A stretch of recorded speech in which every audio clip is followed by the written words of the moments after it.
ദുർമരണങ്ങള് പലത് നടന്ന തറവാട് 150 വർഷങ്ങൾക്ക് മുമ്പാണ്.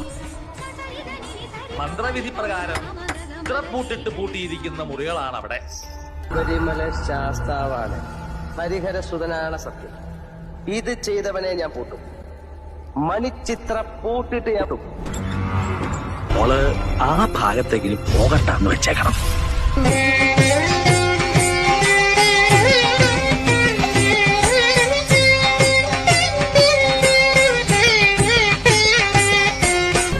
ஒரு முறை வந்து பாராயோ